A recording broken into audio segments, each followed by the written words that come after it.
So at the weekend, Manchester United secured a huge result in a huge win against Manchester City. But it's important that we don't get too carried away. We've seen this before. We've seen United turn up in big games, produce big performances and secure big points.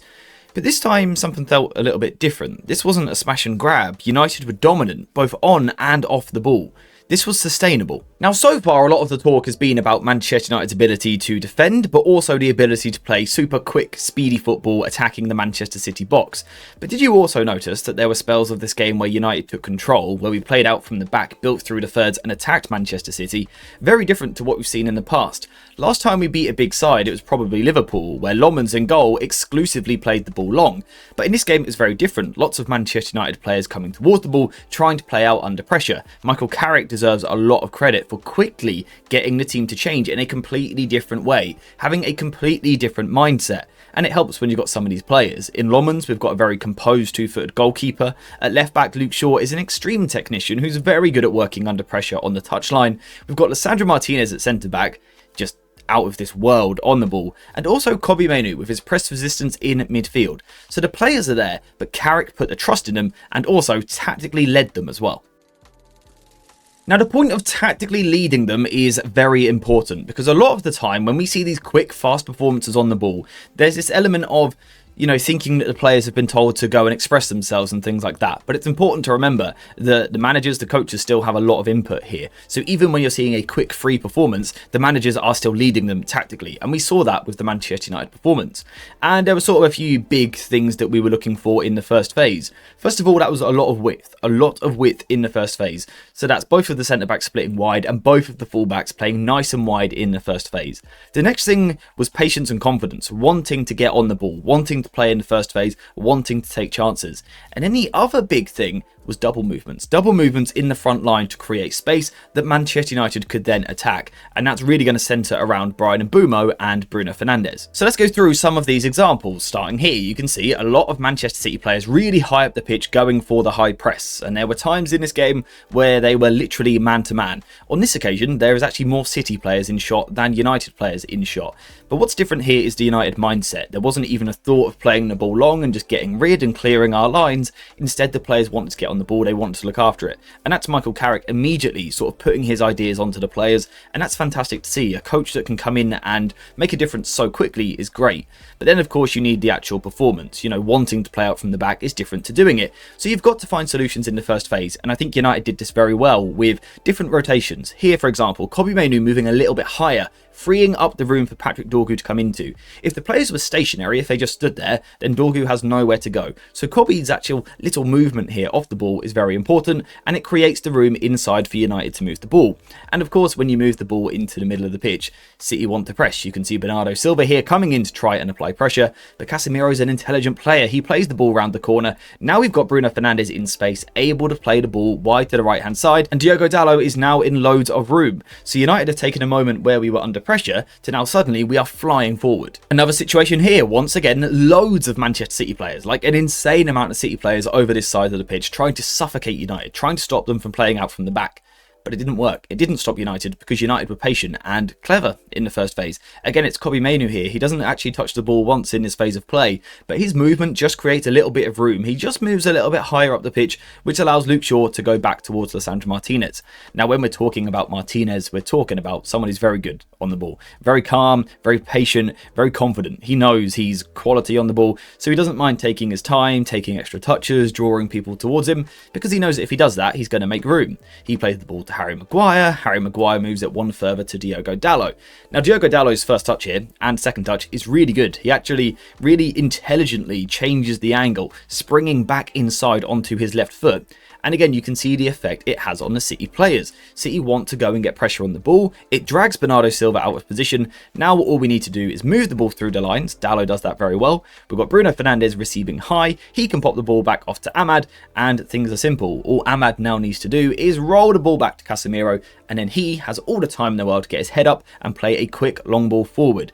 Now, on this occasion, it doesn't work, but again, you can see the idea. Ahmad actually plays a very poor pass, and City get into a great position. That's the risk with this style of football, but also you can see the upside. If we had got this ball to Casemiro right, he would have had all the time in the world to find a left winger, Patrick Dorgu, just bombing forward. And finally, just one last example that I want to look at for this particular point, and this is City literally man-to-man, with all the Manchester United outfield players, 10 versus 10 outfield. But the thing is, when you want to play out from the back, when you're calm, when you're patient, you actually have 11, because we've got a goalkeeper, and City can't press with their goalkeeper. Now initially, Haaland is clever, he curves his movement like this, so Lomans physically cannot pass the ball to Harry Maguire, so good job Erling Haaland. The problem is, for Haaland, Manchester United can just pop the ball around him. If we move the ball into midfield and then drop the ball backwards, Harry Maguire can now get the ball and we can take Haaland out of the play. It's really good from United, it's really clever, very patient at using the goalkeeper as the extra man. From here, what do we see? Diogo Dalot makes a run forward. He knows he's not going to receive the ball yet, but he's making the run forward. And what that does is it draws the attention of Doku just a little bit wider, which helps open up the space in the middle of the pitch. Speaking of the space in the middle of the pitch, Bruno Fernandes is also vacating it. We know that Bruno normally likes to play into the middle, but on this occasion, he actually runs away from that space. And the reason why he wants to do it is because just off screen, you'll see Rodri following Bruno. If Rodri is following Bruno and Bruno is wide of centre, that means Rodri isn't in the centre. So Maguire can now play this straight ball into the middle of the pitch. We need someone to be there, and Mbeumo is. Mbeumo is dropping into that zone to pick up the ball. Why does Mbeumo have space? Well, because Ahmad is now making that run in behind. So Mbeumo has time to take a touch. He finds Bruno Fernandes, who gives it back to Mbeumo. And had Dalot just timed his run a little bit better, really frustrating, United again are in a fantastic position, all from being pressed man-to-man on our own goal kick. We've played short, we've been patient, we've been very clever, and we've ripped City to shreds. Now, a big part of all of this is our front two, Bruno Fernandes and Bryan Mbeumo. And the reason I call them a front two is because if you look at the average positions, they played as a front two. They were pretty much alongside each other. And that sort of points to the fact that, yes, Bruno was playing high, but also there were moments where Mbeumo was allowed to play deep. The fact that their average position ends up so close to each other means that they were both doing both. So there were moments where Bryan Mbeumo would make the movement in behind, and there were moments where Bruno Fernandes would come towards the ball. Mbeumo would come towards the ball. There were times when Bruno would drop deeper and times when Bruno would go long. And this is very important. This makes it very tricky for the Manchester City defenders because they are always trying to make a decision. And Rodri was very much tied up in all of this as well. You see, Rodri was trying to do a job of tracking Bruno Fernandes. The problem is Rodri is not the most athletic individual you're ever going to meet. He's not great at covering ground and he's not as mobile as Bruno Fernandes. So Bruno's more mobile, but also he was more proactive. He was ahead of the game and he was asking these questions of Rodri and the centre-backs, and they didn't really have the answers for these situations. So between Bruno and Mbeumo, they were able to cause all sorts of problems. For example, in one moment, Bruno might pull a little bit wider, like we saw earlier, to bring Rodri out of position, but now Mbeumo can go and receive the ball into feet. Or in the next moment, we might see Bruno Fernandes makes a run in behind, takes Rodri with him, and again, now Mbeumo can come towards the ball and pick it up in these situations. Now, I think we do need to acknowledge the situation of the City defence. This is two very young centre-backs who haven't played a lot of football together before, so you know there will be bigger challenges for these United forwards. The City centre-backs were very bad, very raw, very inexperienced on the day, but the Manchester United forwards were still excellent to exploit them. Now, the reason why this is actually so important is because it allows Manchester United to take the ball in slow, steady, set situations and very quickly make it look like a counter-attack by finding space and then upping the tempo. So we've spoken about so much really over the past 2 weeks. Michael Carrick's idea of football being quite a balanced one, being a ball orientated one. Yes, United didn't have all the possession in this game and they will hope to change that in the future. But when United did get the ball, they wanted to look after it. This wasn't an attempt to play along immediately. So that does mean that sometimes you're going to play slow. Now, the problem when you play slow is that the opposition can set themselves. They can get themselves into their structure, they know where you are, and defensively, they're quite happy. They're happy if the ball is being moved slow because it's less running for them to do as defenders. When you're playing in this way as Manchester United, what you have to make sure you do is find that tempo switch. And the way you do that is by finding space. But to find space, a lot of the time, you know, it doesn't just appear. You actually have to create it. And that's why Mbeumo and Bruno Fernandes were so important, because they were putting that moment of doubt in the two City centre-backs and Rodri in midfield. And it's that doubt in midfield at this high level, you know, just a split second of doubt really gives you the room that you need to operate. And that's why United could play so quickly. So there would be moments where it's actually initially quite slow on the left-hand side. But for example, Bruno Fernandes would pull right wide over here. and that draws Rodri with him. United might still be moving the ball slowly, but then all of a sudden, because Bruno has pulled Rodri out of position, and Mbeumo can drop into a position where he's got loads and loads of space, the centre-backs can't go with him because Dorgu and Ahmad are both willing runners off the ball, and now we've got Mbeumo in this situation.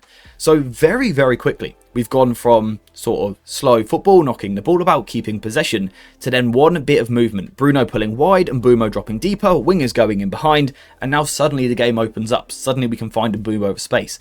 So this is why it looks like such quick football, and I think a lot of people have labelled it, a lot of it, as counter-attacking football. But not all of it was. Some of it was when United were building the ball out from the back. It was just patient, waiting for our moment. But it ended up looking like a transition because we were able to pull City apart so effectively. Now this might sound odd considering Manchester City are regarded as one of the best teams in the world, but the United players probably will have bigger challenges in the future. We've always known that teams that take the ball to United actually suit United because we're able to play quickly in transition, there's those big spaces, we've got fast players, we've got killer passes, so this sort of game actually suits us. Manchester United played very well, but I think there will be trickier games coming up. I think teams that are a bit more compact, in a bit more of a block, maybe with some more experienced defenders as well, may cause more problems for United because everything's more compact. For United defensively, we saw how when we sat deeper, put all our players close together, it was difficult for City to find a way through. And in the coming weeks, there will be teams that do that to United. There'll be teams that sit with loads of players behind the ball, it'll be very different personnel, and United will have to try and find a different way through. And I'm excited to see how we're going to approach that challenge. Right now, we don't know the answer. We don't know how that's going to look. But I think someone like Kobbie Mainoo will be important with his temperament because, you know, our Brunos and our Casemiros will be important for their ability to kill a team, to find a killer pass, to unlock a defence. But also you have to make sure that you're not forcing it too much. Sometimes you need to keep the ball and sort of try and wear the opposition down. Someone like Mainoo and his temperament will be important to try and achieve that. But I'm very much excited to see how United are going to approach that challenge. If Michael Carrick is really going to be successful, it's these games probably where he needs to make the biggest difference. When a lesser team sits deep, United have the ball and have to take the game to the opposition. Now that last part there is all very hypothetical. We don't know what's going to happen in the future, we don't know how teams are going to set up, and we don't know how United will look to attack those challenges. I think they will rise in the coming weeks. I think we will face that problem, and it's going to be very exciting, like I said, to see how United try and approach that. Under Ruben Amorim we struggled a lot. Hopefully under Michael Carrick that'll be different because we want to see United succeeding. In terms of the one game that we can go off so far though, I think there was actually more ball control than what you would think in this game. Yes, it was quick, yes, it was fast, yes, it was counter-attacking, but there were also moments where United did get on the ball. There was that persistence with playing out from the back, taking risks in the first phase, being patient, looking after the ball, taking extra touches, working the ball around the back before striking, waiting for our moment to create a little bit of space and then attacking that space that we have created. That's why the team was so able to quickly go from sort of a slow, controlled moment to fast tempo attacking football. So that's why I was so impressed by this performance.